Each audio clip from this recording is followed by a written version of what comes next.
Latitude Media, covering the new frontiers of the energy transition. I'm Shayle Kann, and this is Catalyst. This is the scary thing about solar radiation management. You could stand up and do a reasonably large-scale test on your own without a ton of money, arguably without being detected doing so by the world. You know what I mean? Coming up, 6 questions that David Roberts of the Volts podcast and I want to hear answered in the next 5 to 10 years.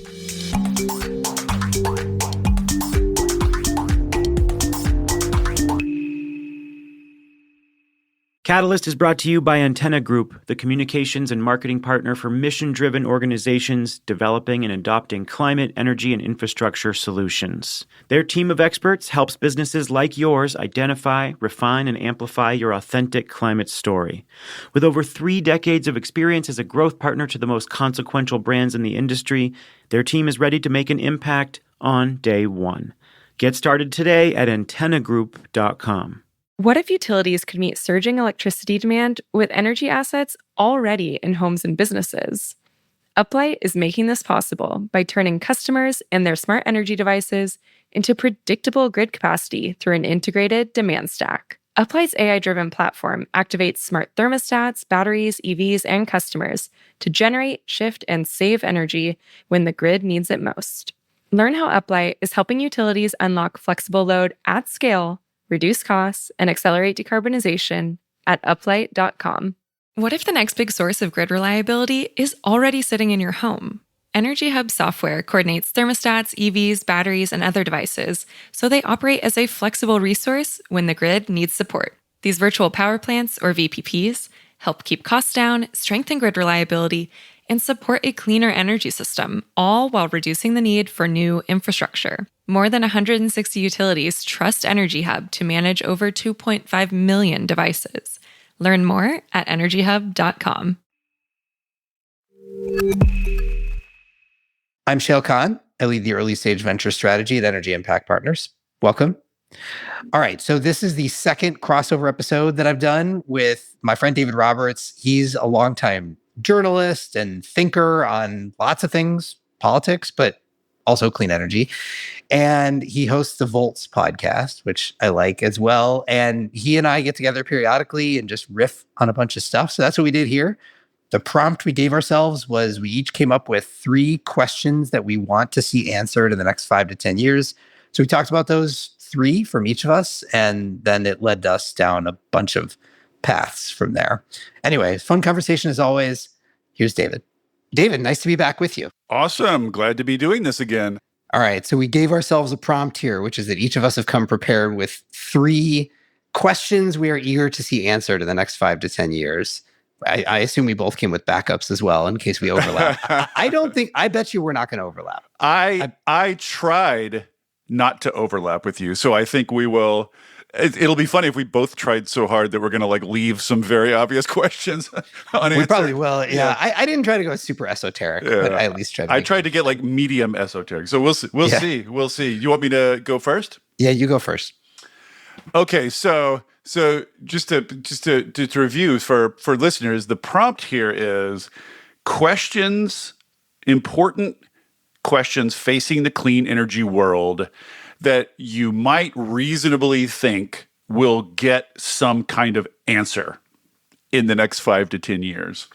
And that turned out to be really interesting, really difficult, because I kept thinking of questions that I was like, well, will we really know in 10 years? There are lots of big questions where I don't think we'll really know until 20 or 30 years out. So that was sort of interesting as a way of bracketing my thinking about this. So anyway, long story short, my first one is, so self-driving cars are here, which is puzzling in itself since there was all this chatter and talk for years in anticipation of their arrival.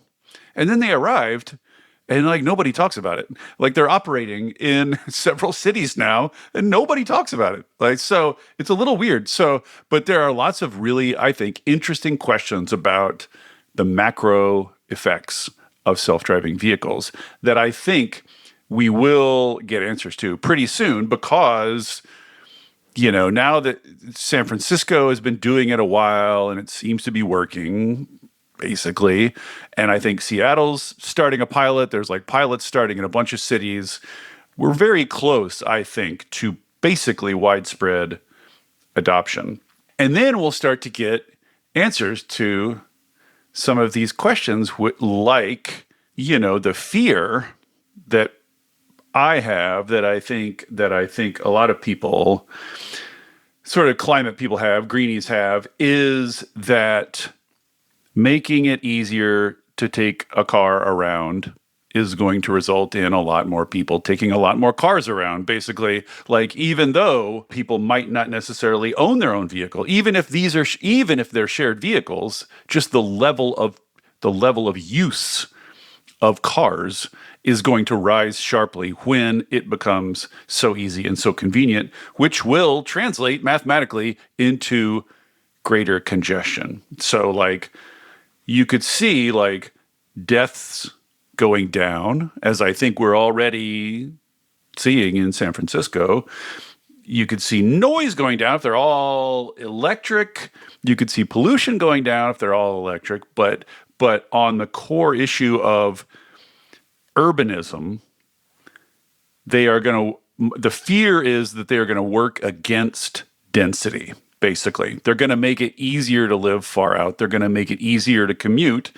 Like a commute, you're not going to dread an hour-long commute if you can just chill and like read and tap on your phone or watch a TV show or something. So that's just going to make it a lot easier to decide to live an hour outside of town.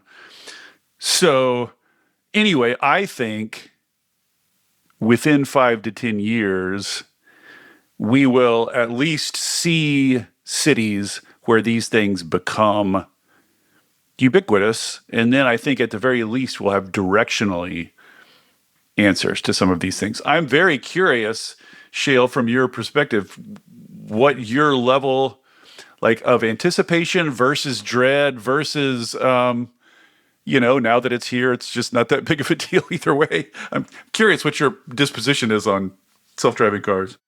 Good question, and so many things to say about it. Okay, let me offer you a few bits of exposition first.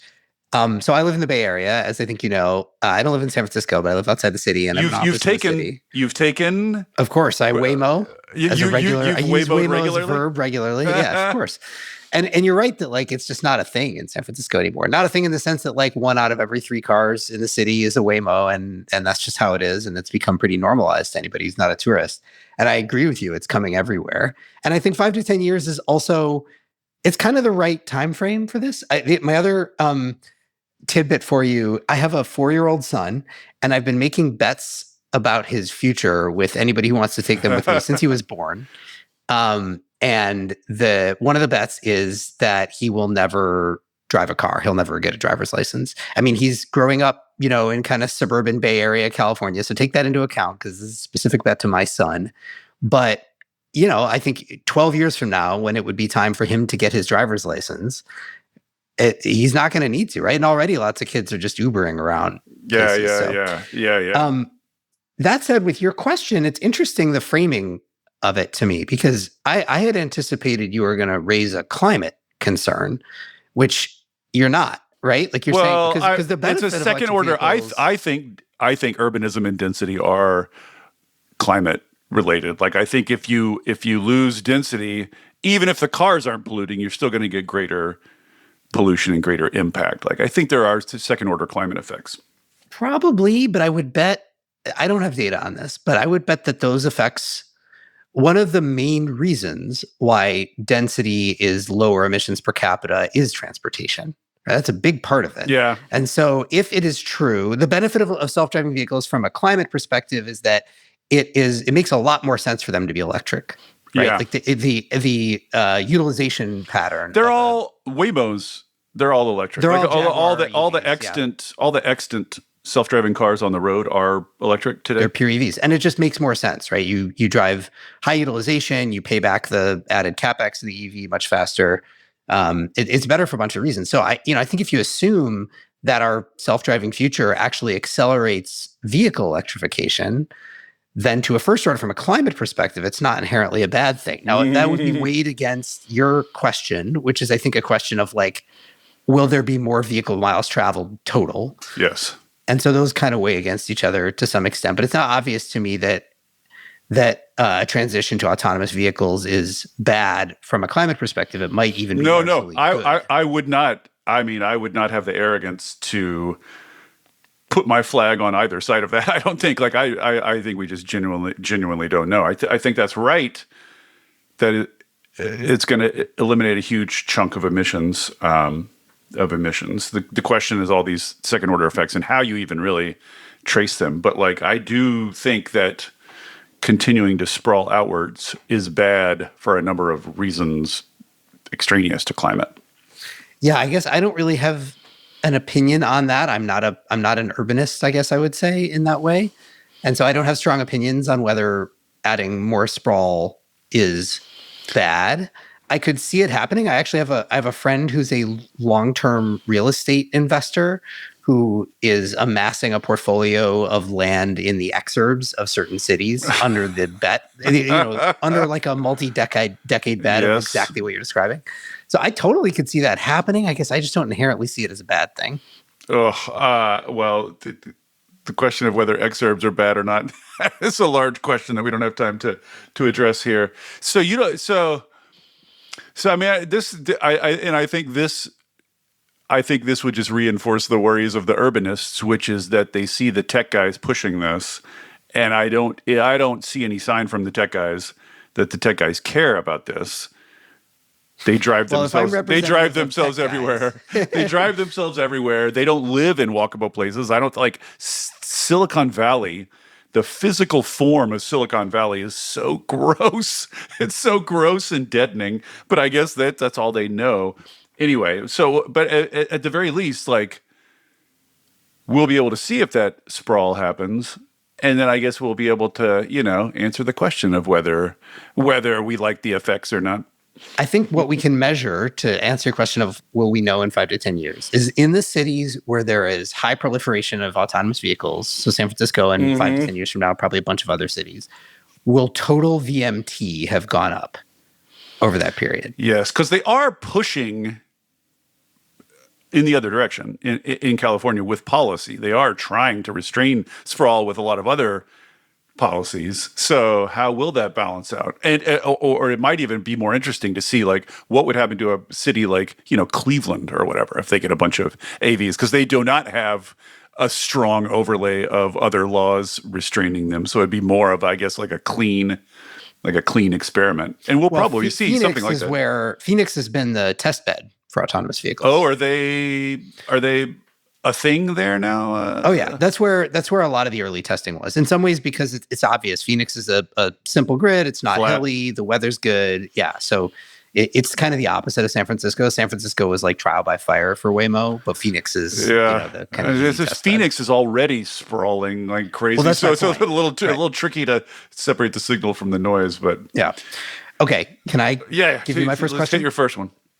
Okay, so I think the obvious question that, of course, I'm going to ask, I'll try to ask a different version of. The obvious question that I'm going to ask is, how hot will data center fever get, and will it break in the next 5 to 10 years? 5 to 10 years is probably the right time frame to ask that question. I was wondering about that. You could argue it could be sooner, but who knows, right? But within the next 10 years, we'll see some directional thing here.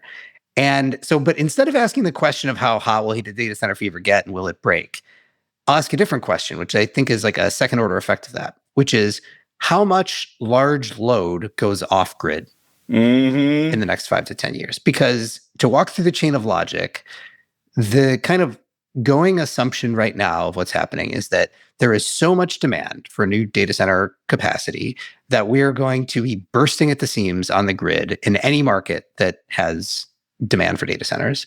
We're basically going to tap out everything we could possibly do on the grid. And so much so that maybe we need to go to space right?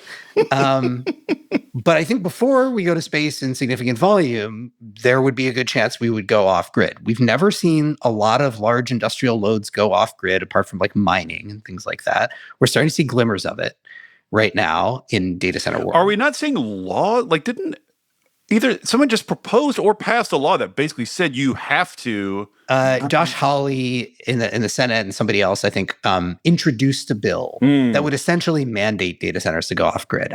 My presumption is that doesn't pass. Well, like I've said several times, like there's a world of difference between bring some generation and bring enough generation to cover yourself if you go off grid entirely. That's a very, you know what I mean? I know, and I'm asking hundreds of megawatts. Yeah. I mean, what's happening now, to be clear, there's an enormous amount of bring your own generation. Yeah. No question about that one. That's an answered question. The question that has not been answered is, and actually to add to that, there's also an enormous number of projects that are saying, okay, we'll do bridge power. So we are going to be off grid until we get the grid connection. And that's going to be a year, 3 years, 5 years, whatever it might be. I'm saying, forget the grid. How many large loads will just be fully off grid with no intent to get a grid connection? Will that happen in significant volume? That is an interesting question. It is interesting. I'll just say my gut instinct strongly says no. I just think like the arguments for a grid is handy. You know what I mean? Like grids are extremely useful. And like a lot of policy discussion right now is being forced into weird shapes because it's trying to work around the fact that we can't do the obvious thing, which is just build more grid, right? Like that would solve all the problems. That's what everybody wants. It's what everybody needs beyond data centers, even like for the future, period. We just need to do that. And we're like torn between trying to make that happen and then trying to sort of weasel our way around it. You know what I mean? And so I guess how that question... You're making the case, right? Like the fact that we're not solving that. I mean, you could make a case that we will solve it, but if we don't solve it, then what happens? Yeah, well, I mean, that's an interesting, even broader question. Like, what could it? I could imagine a story where our sort of social and political dysfunction, our inability to build quickly, forces these weird around the edges solutions that end up like growing and developing in ways that we can't anticipate now, and like bringing new things into the world. You know what I mean? Like it will spawn invention and innovation, I think, even though like if you had your druthers, you would not choose this situation. But I do think it will force some very creative thinking. Yeah. I mean, I think to me, it really comes down to this question of, is it really true that for an extended period of time into the future, we're going to have dramatically more demand for data center capacity than we have ability to serve it on the grid, with money attached to that demand that is willing to take some risks that maybe hyperscalers wouldn't have taken in the past, for example. And if those things are true, then it is kind of inevitable to me that some amount of it, and I don't know how much, is gonna take the one risk that is introduced by not being on the grid, which is largely reliability, right? You don't have as many nines of reliability unless you really overbuild a bunch of on-site stuff. But what you get in exchange is you get unleashed from a siting perspective. I mean, imagine how easy it is to site something if you remove the constraint to the transmission. But you are, I take it, imagining very large gas plants. I'm not imagining. A lot of them. I'm watching them get built right now. A lot of them. I would, I have not accommodated myself to that yet. I don't want that to happen, you know. But that's happening, right? I know it's already happening. And by the way, it doesn't inherently have to be gas, right? Like there's a good study that Paces and Scale Microgrids put out a while ago that was, can you actually run at high utilization a data center fully off grid with mostly solar and storage? You generally do need a little bit of dispatchable generation, so you mix your things together and you end up with some gas, but like it, it's just a microgrid, right? It's the same question. It's the same question that faces any microgrid. Like same question that faces any grid, really. Like you can do X amount with variable, and you need some marginal amount of dispatchable to firm up. Like it's going to be the same in miniature. More batteries. That's what that's what I want to see. Like that's what I think could more straightforwardly substitute for natural gas is more and bigger batteries. But they're like, as you know, because like half of your shows and my shows are about this now, but like this question, the way you ask it, is also tied up intimately with a bunch of other super fascinating questions like, are data centers going to continue evolving in the direction of gigantism, or is there a serious prospect for distributed, more modular, more grid edge data centers? That's a super interesting question. Then there's the sort of just the bigger question of like, will there be radical efficiencies in chip design that mean we don't need the sheer quantity we think now, or will the bubble pop or something? You know what I mean? Like the question of how many data centers there will be is lots of people want to know the answer to that question. Not just the power people and the grid people, but so how do you think about? And this is something and then we can move on to the next one. This is something I try to think about how to talk about. Like what I want to say, or here's another note I would put.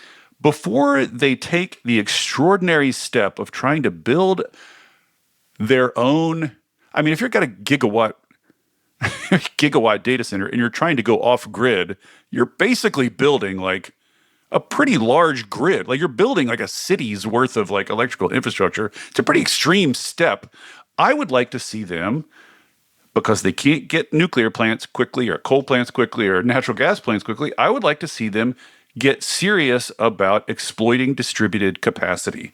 I think that's faster and cheaper than on-site generation if we can get the financial and institutional arrangements lined up the right way. I think this is all, the whole scenario here is all a yes and. Like the presumption is there will be enough demand. We're going to tap out every available possibility. We're going to do gets, and we're going to get more on existing lines. We're going to do some distributed capacity aggregation, which is all these things are starting to happen. I think they're going to continue to happen. And yet, in the absence of building out like a entirely new transmission system on top of our existing transmission system, we're going to hit a ceiling, basically, or at least we're going to hit a ceiling from a time to power perspective. Yeah. And I guess the fact that all these forecasts are saying we're going to build more data centers than we could conceivably power, like, is just good evidence that it's not going to happen. Like, I'm just very skeptical. Like, what? I guess I would just ask you the central question: what do you think? Like, do you think demand is going to get even close to the sort of higher end projections, or are you kind of a deflationist on this? I don't think I am smart enough to know the answer to that question. I don't think anybody really knows the answer to that question. I do think that there is pretty universal agreement amongst people who are building these models that we're going to need, to your point on sort of the like, will it shift to the edge? Yes, inference might, and that's like an open question. There is going to be, for some period of time in the future, demand for more and more and more powerful models. Those require the centralized big ass data centers. We are already starting to have a harder time to find sites on the grid to power those in the time period that people want. And so I think there's going to be some period of time where we are bursting at the seams from an electricity perspective. I don't know how long it lasts, right? And I don't know whether it gets to the point where, like, Elon wants to put 100 gigawatts a year of orbital data centers in space. Do you think there are going to be space-based data centers? You did a pod on it, didn't you? We've talked about it a bunch. I'm doing more on it. I've spent a lot of time now, like, understanding the economics. It's sort of, to me, the answer to that question is the answer to the question you asked me, because I think that orbital data, I mean, Elon says he thinks that they will be the cheapest way to get new compute in like 3 to 5 years. I do not think that is possible. Not in that time period. He says a lot of things. Yeah, but if you do think that there is going to be this insatiable appetite and we're going to need to scale to hundreds of gigawatts a year, and we are not going to have the ability to do that on the grid, then I think the interesting question is, your options are kind of off grid or off world. Yeah. And then it's a different comparison. And, it's interesting to think about. We should get off of the data center thing. The final thing I would say about it, and this is the note I wanted to say earlier, is just when I talk to people who are, as you know, there's a very loud constituency to the left that hates data centers, hates AI, hates the whole discussion. All I would say as a final note is, even if you think that short-term data center demand is radically overstated, and that these data centers you're not going to end up with as many as currently forecast, it is nonetheless the case that we're electrifying transportation, and we're electrifying heat and cooling, and we're electrifying industry, and we're just gonna need lots more electricity and a much stronger, better grid in the future, regardless of what happens with data centers. So I just think that should be, I don't want those two questions to start to be conflated in people's minds, basically. Actually, put a pin in that when we get back to my next question. Okay. This is another one that I sort of brought because I don't think tech people are thinking about it enough or taking it seriously. So I love that I represent tech people. I'm sorry. I'm sorry I've drafted you into this unenviable spokesperson job. So here's my thought. Basically, you and I know that the long-term evolution is that basically everything that is plugged in is gonna become a resource eventually. The notion of DERs as a kind of distinct category, I think, is just going to kind of fade away, because eventually everything that plugs in is going to be managed by software that is in communication with larger grids. Basically, that's just going to become kind of the default on some time horizon. We can talk about how fast we think that's going to happen, but it's going to happen. Basically, so to me, what that means is that a lot of things that we have held as distinct from software are going to become software, like driving and cars and living and homes. And on the one hand, I think there's immense potential there, as I've done a cajillion podcasts on. I think it's going to be extraordinary. Going to have a much more stronger grid. We're going to make each electron go further. We're going to utilize our grid better. We're going to we're going to have a more small d democratic grid, et cetera, et cetera. For the most part, I love this trend, and I'm very hopeful for it. The internetification of the grid. But, capital B, but, when I think about software as it exists today, it's awful. The situation is awful, I think, and I'm not far from the only person saying this. It feels these days like the tech sector, which is basically we think of as the software sector in public, is kind of exploitative, out of touch, kind of getting increasingly deranged, talking about their bunkers on their islands, talking about the Antichrist, all fucked up on ketamine, just off in La La Land. Basically, software feels exploitative these days, almost everywhere you encounter it. And shitification. I did a whole pod on shitification. Basically, platforms enter what seems like this inexorable cycle where they inshitify. And so this trend of your house and your car becoming software, I don't see enough people raising red flags saying, do we want intrusive, ad-based, ad-supported, subscription, nagging, different tiers, real-time variable pricing, all these sort of exploitative things that we're running into. Do we want that in our cars and in our homes? Are we going to end up with enshittified homes? Is the promise basically of coordinated distributed energy going to manifest in reality like just another chapter of sort of chintzy, exploitative, and shitified software that ends up exploiting the people who get stuck with it? I worry about that. And I don't hear hardly anybody else worrying about that. Do you worry about that? Do you have a Nest thermostat? I do not. My house is so analog and primitive, my current house. I guess I don't see. So if I think of like, what are the things in the home that tie to electricity that have been softwareified? Thermostats are the obvious one to me via Nest and Ecobee and other companies like that. You know, people who have EVs have an EV charger, and then they have a software platform that goes on top of that. So they're EV owners. I drive an EV9. I'm sure you're an EV driver. Oh, a Kia, the big one. The big one. Is it nice? The big one. Is it super It's nice? great. It's the best. Yeah. So there's the vehicle. There's the thermostat.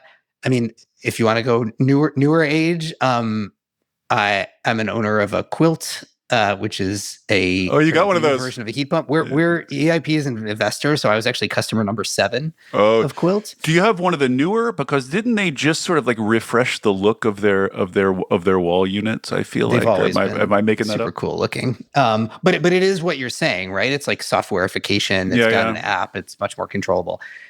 I mean, my personal experience with all those things is that they're better. And I don't know that I've heard anybody saying like, oh, Nest and shitified the thermostat.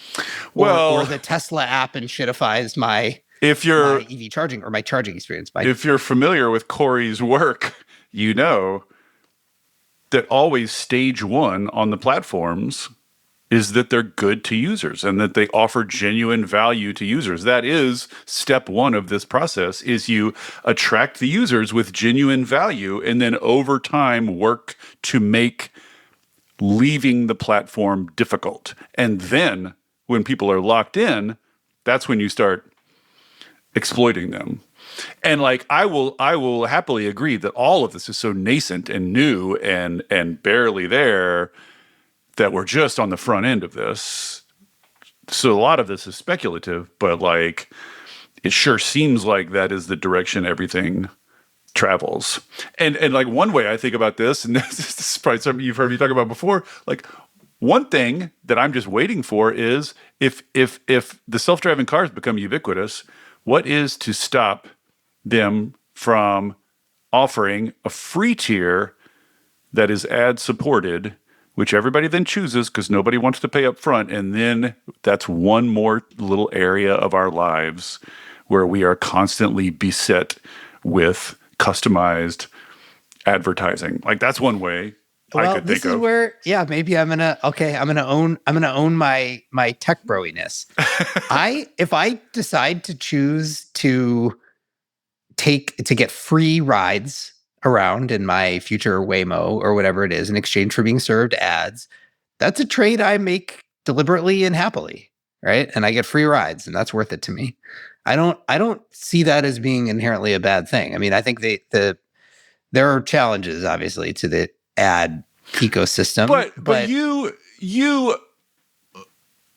recognize shitification as a thing that happens on other platforms, or are you skeptical more broadly about Corey's work? I don't know Corey's work, so let me preface with that. Right. But I would say, I think I see what you're talking about, and I think I can come up with examples of it.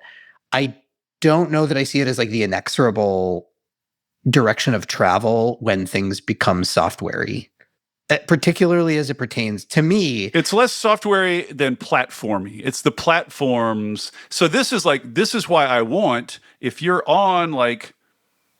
water heater is signed up to some VPP and your thermostat is signed up to another one, they're both on different platforms. I want interoperability, and I want the ability to move from one platform to the other without penalty, basically. I don't want lock-in. Like, that's what leads to platform and shitification is lock-in. And I think we could avoid a lot of that up front if we just went in with some clear privacy laws and some clear rules and regulations about interoperability and transparency.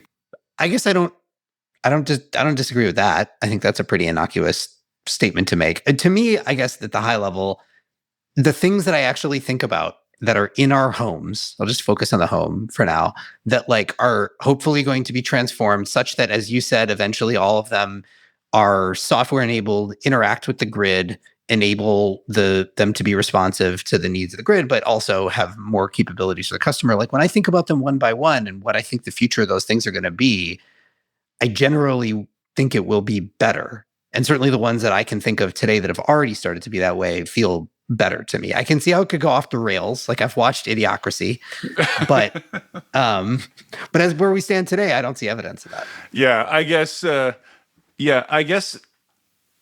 it's early enough now that I don't have a lot of concrete examples to hang this on. So mostly it is just a generalized fear, but I look at the exploitation and the crappiness around us in every other area, and I just don't want that coming into my home and hearth.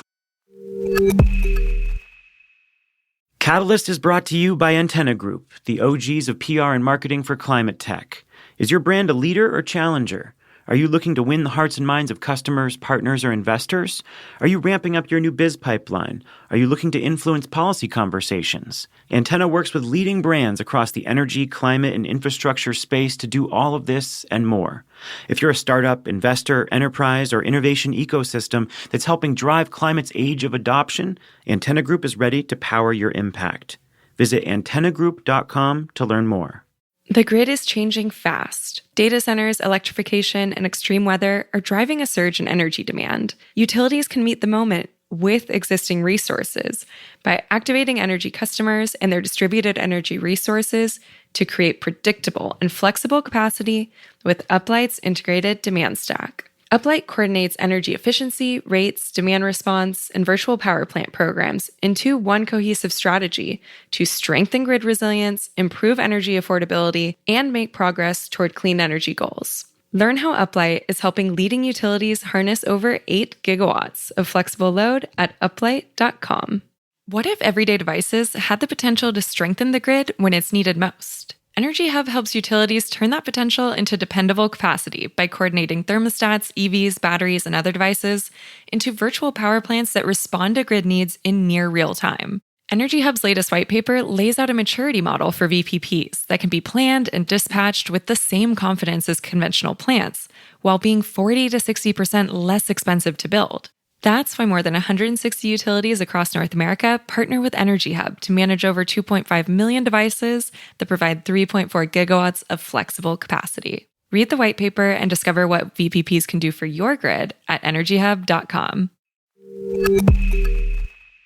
Okay, can I come back to the last statement you made in the last question to ask my next question? Yes, segue me.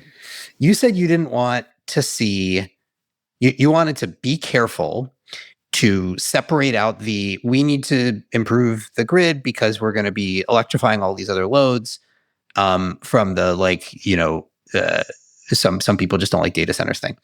And I sort of agree with that generally. But here's my question here's my concerning question, I will say, that I think we may or may not have fully answered in the next 5 to 10 years, but we will know the direction of travel, which is electrification dead, or will electrification be dead as a pathway for industrial emissions reduction? So just to walk through the logic here. Will it be dead? When? For what reason?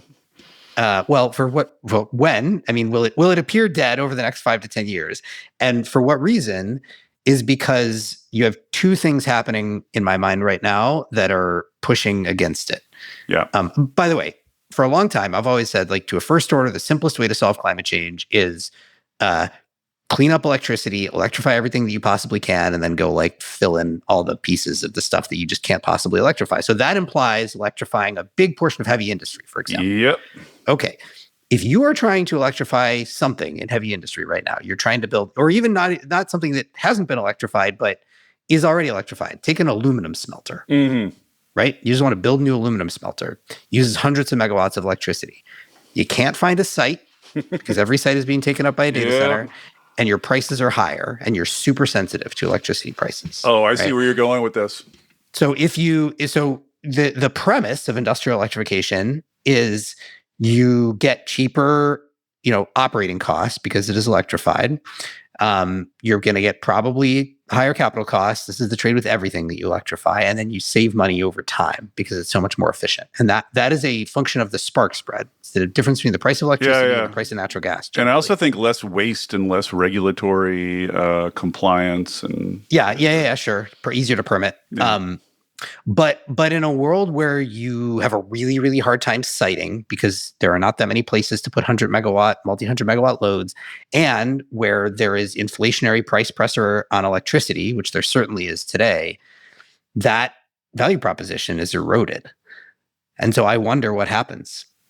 Yeah, I mean, more broadly, both of us wanting to electrify everything, I think, naturally leads to both of us being daunted at the fact that electricity prices are high and rising. Those are very obviously at odds on every level, in industry particularly, but also residential, also transportation, also everything else, which gets us, of course, to the question of the day, the political question of the day, of the decade, really, which is how you bring down electricity prices while continuing to rapidly and aggressively electrify.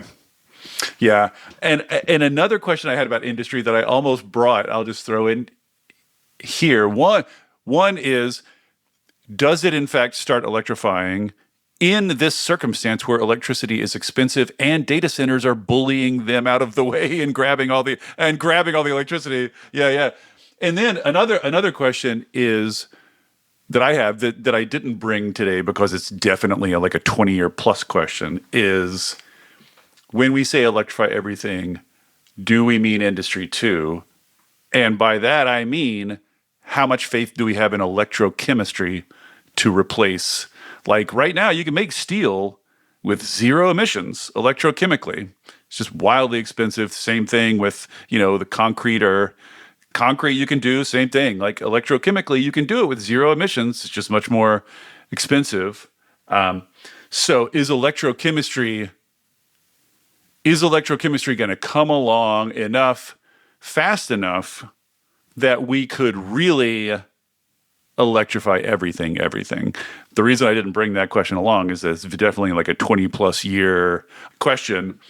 But I think hope, let's call it a 50-50 split, that in the long term, I really think we're going to electrify everything. I'm an absolutist. I think once you've built a single unified system that is providing power to 98% of stuff, whatever that 2% that's what I'm asking. It's the same question. The benefits of just being able to hook into that system are so immense that it's just going to overcome whatever barriers they are. I mean, I think I agree with you in the long term. I mean, right now we're at 25% in the US, right? Like 25% of final energy consumption is electricity. 75% is not. Worth remembering that.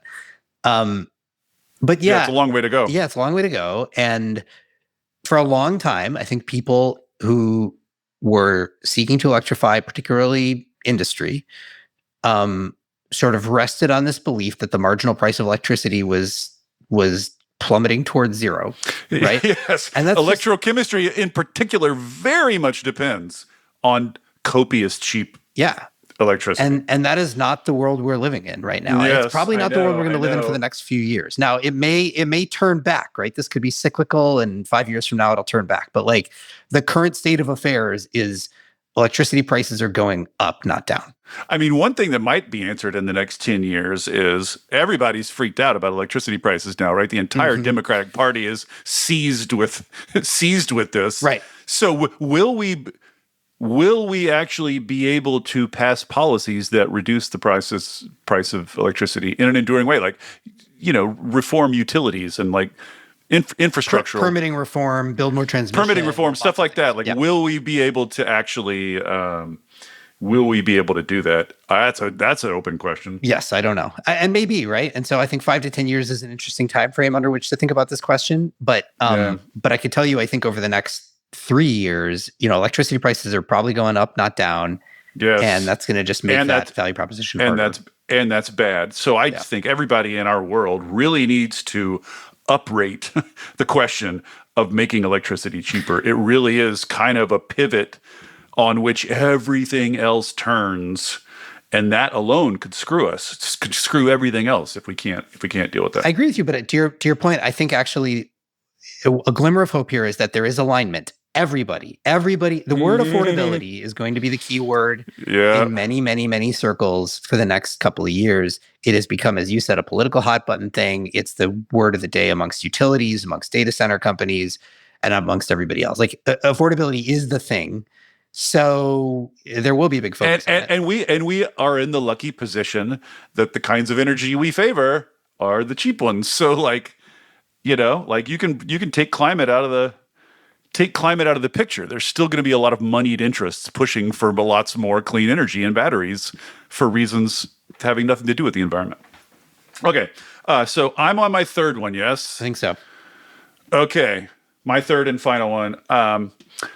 This is something I've been thinking about. So here's how I'd phrase it. Is J.B. Straubel going to turn out to be as or more significant to the long-term fortunes of clean energy than Elon Musk? By which I mean, J.B. Straubel's set up this big recycling company, this big battery recycling company, set it up, Redwood, set it up arguably before there were many batteries. Enough batteries to recycle. Yeah. So they were like scrabbling to like collect, old vacuum cleaner batteries and AA's and stuff just to keep going long enough for the batteries to show up. But now I think we're just on the cusp of the first kind of wave of used up batteries coming in. And the reason I raise all this is that, there's this whole question about critical minerals, about materials,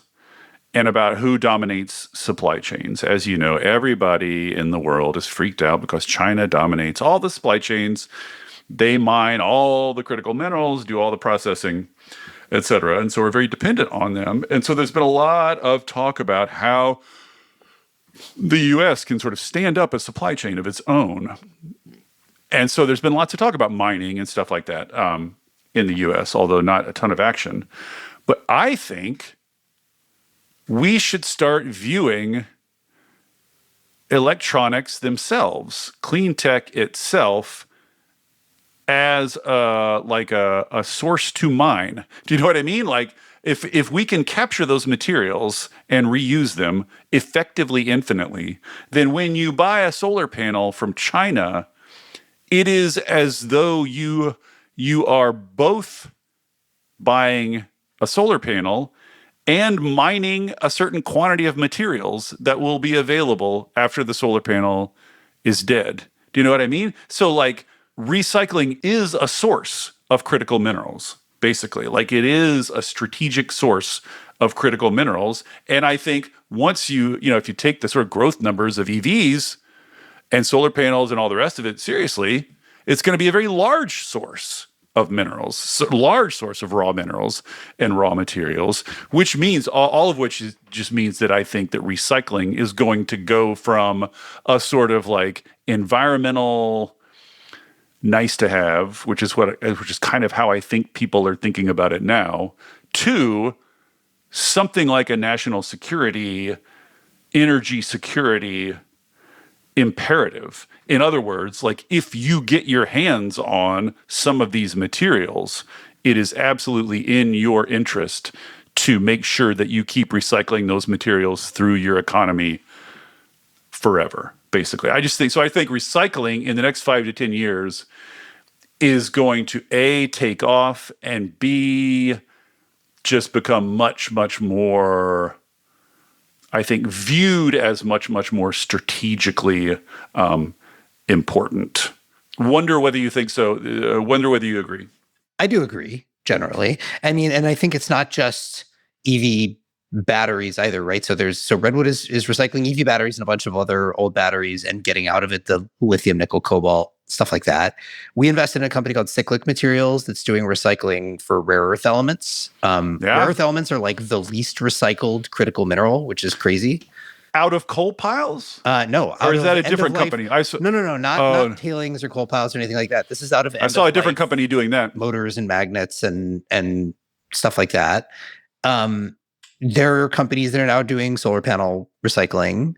Yeah, I mean, I think that where I agree with you is I'm like a recycling maximalist. We should recycle all this stuff. It has high value at end of life, and we should take advantage of that value, and that should mitigate the amount of new virgin mine stuff that we need in any category where we possibly can, particularly in those where there is a geopolitical reason that we want to have our own sovereign supply. The only thing I would push back against, I guess, is just that the challenge, let's just take battery recycling.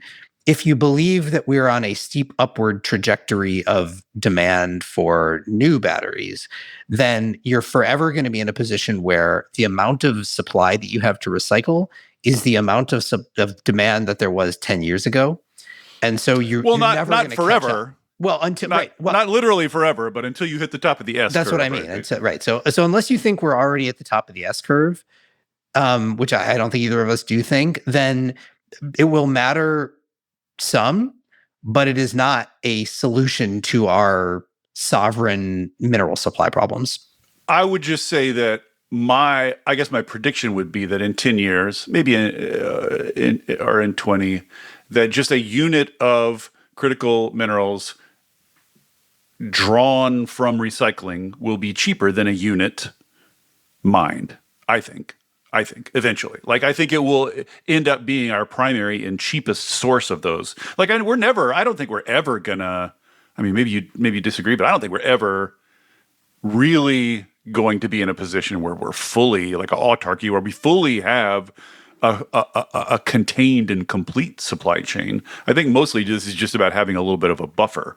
But like, I just think people need to start thinking of recycling like they think of mining, basically, like as a source of, as a large and probably the cheapest source of those materials. Yes, I agree with that. And I think to the point on it should be cheaper. I mean, I'll give you a specific example in the rare earth context, right? Which is that there are actually 16 rare earth elements that are grouped together. We really only use 4 of them, actually. Like, we only care about 4 of them out of the 16. If you're doing mining, virgin mining, you get this like basket of all of them, and you have to do this complicated separations process to get the stuff that you want. If you're doing recycling, you're only getting the stuff we were using in the first place already. So you've already cut out a bunch of expensive separation steps in the value chain there. So there's a bunch of reasons why, like, fundamentally, I think it should be cheaper. And again, I think it'll be such an economic push on that again, there'll be tons of innovation, and we'll get something closer to an actual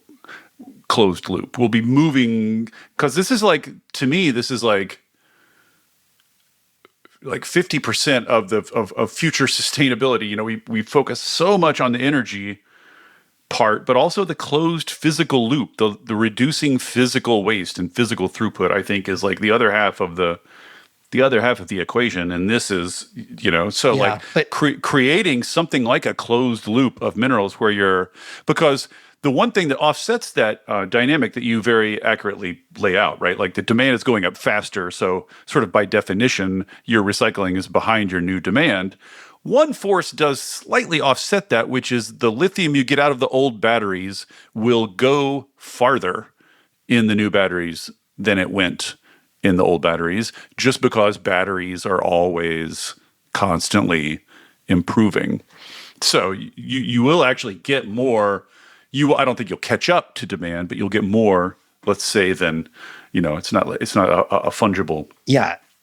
I mean, yeah, right. I think the place you want to end up in all these other critical minerals is kind of where we are, maybe a little better than where we are today in more mature supply chains, where like aluminum, copper, we actually do recycle a lot of that stuff.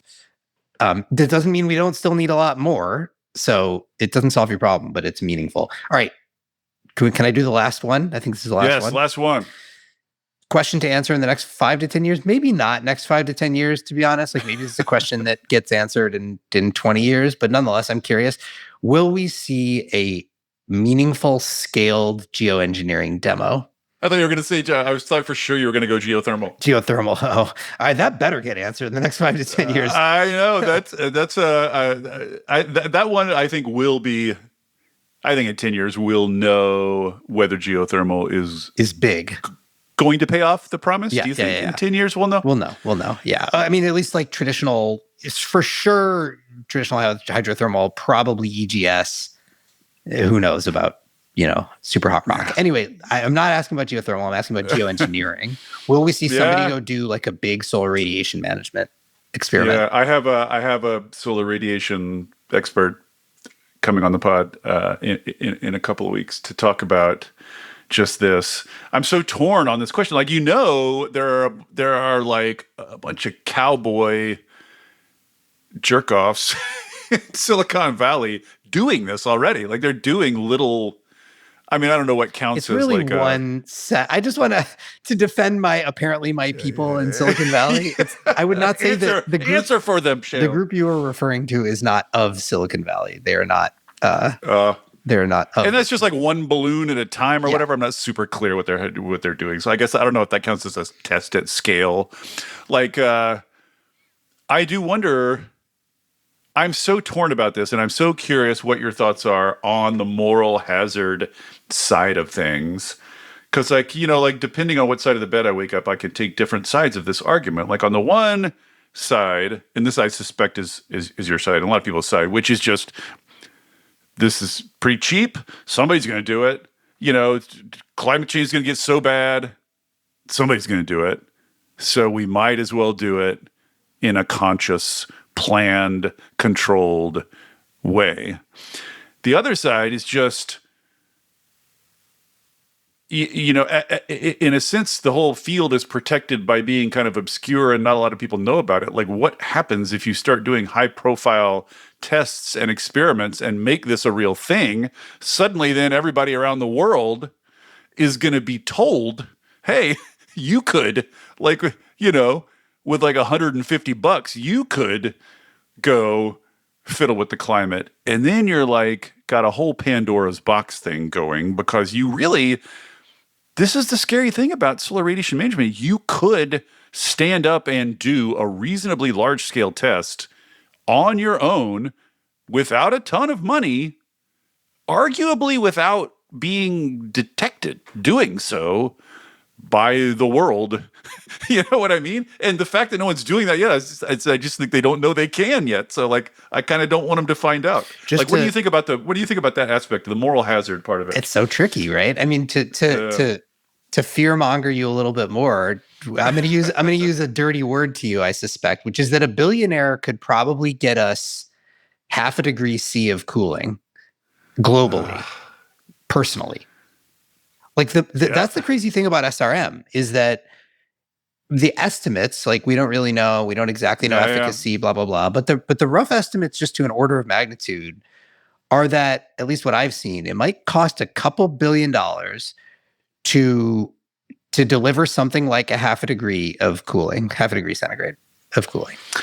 Yes, but as you know, I'm sure if you follow the literature, is the cloud of uncertainties around all of this, like unanticipated 100%. This is all the second risk. order effects, and like things could go so horribly wrong. And that is precisely the kind of question I don't want random individual billionaires answering. You know what I mean? I totally agree. But this is to me argues for really wrapping our heads around it and doing it explicitly, just because somebody needs to wrap their hands around it and start controlling it. It's the kind of thing where, like, you want the equivalent of the International Atomic Energy Agency. Like, you want like the UN to take charge of this and say, look, for the sake of the world, we need to explore this, but it should only be done in a coordinated fashion or something.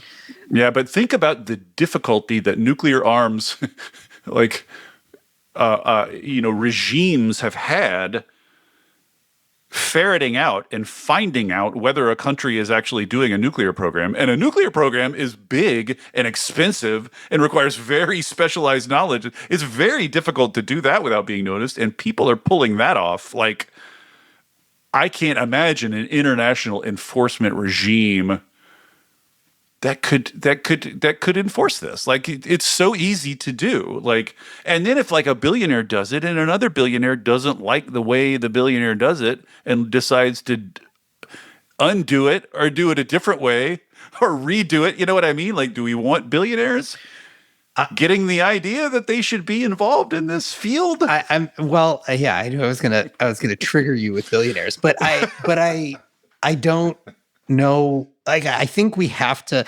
The problem is, I think the solution is not to put our heads in the sand, because the more we collectively put our heads in the sand about it, the more likely it is that that's the way it gets developed ultimately. Yeah.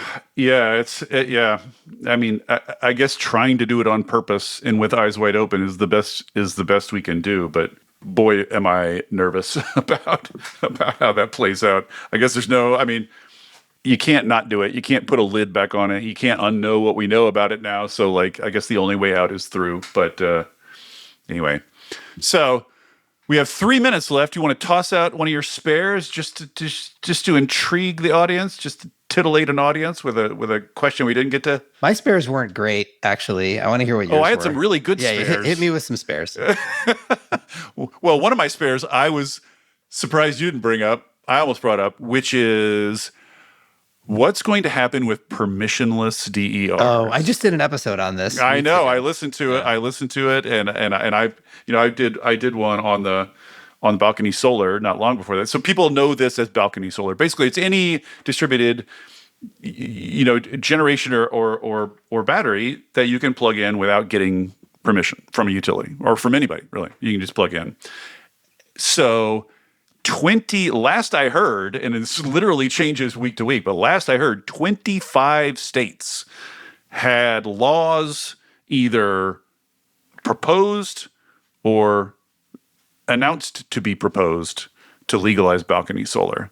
That's half the country right there. That's 25 states. That's probably pretty soon, and I'm sure many more will follow in the wake. And I just think this so, I'm just fascinated by what effect it's going to have. I think you and I probably agree that the net megawatts produced by this stuff is probably not going to be, it's not going to be huge. The question is, will the ability to put your hands on it and fiddle with it and play with it in a DIY way, like Legos in your backyard, is that going to spark a kind of subculture? Is that going to spark a lot more people to care and get involved and just be aware of solar? I'm curious how you think that's going to play out. Balcony solar punk. I don't know. I need to learn more about Germany. I haven't spent enough time understanding what balcony solar is. It's a huge thing there. It's a gigawatt. Yeah, they got a gigawatt. So I guess it's not that small of a net amount. They have 400 million or something or 4 million. I shouldn't say 400 million. That's ridiculous. 4 million, something like that. Systems installed from 3 years of it being legalized. So clearly, people like it. Yeah. So I'm just curious, what the sort of distributed social effects will be of that. I know both of us will be translating. And my other backup, which I thought was good, but which you and I are probably not the people to discuss, but is China is in a state of overproduction of batteries and solar panels, which means they're selling solar panels to their neighbors at just ludicrously low prices, which means countries like Pakistan and Vietnam are just being flooded with cheap solar. Pakistan went, and I think it was 2 years or 3 years, 40% of its total load now. It has imported solar panels equivalent to 40% of its total load. Give that another 2-3 years. So I'm very curious. So we're going to see what happens when a massive, spontaneous upwelling of distributed solar energy meets rickety, developing world grids. How does that resolve itself? What happens when Pakistan has enough solar panels that it's more than 100% of its total load? You're going to get all these problems that grids get with lots of solar, right? Balance and frequency management and inertia and all this stuff. But all of this is unplanned. The leaders of Pakistan did not arrange this. They didn't have anything to do with it. It's happening in Africa. It's happening in Vietnam. So I'm just curious, What is the spontaneous, unplanned profusion of solar at the ground level do to a country's electricity system physically and also just politically? Like, that's just a very big change happening very rapidly. And we have no idea yet what's going to come out of it. Great question. Not one we have time to answer. Let's watch it. We'll leave you listeners to ponder what's going to happen in Vietnam. There we go. David, this was fun. Thanks for doing it again. So fun. Awesome. We'll do it again next year. David Roberts writes the Volts newsletter and hosts the Volts podcast. This show is a production of Latitude Media. You can head over to latitudemedia.com for links to today's topics. Latitude is supported by Prelude Ventures. This episode was produced by Max Savage Levenson and Sean Marquand. Mixing and theme song by Sean Marquand. Stephen Lacey is our executive editor. I'm Shayle Kann, and this is Catalyst.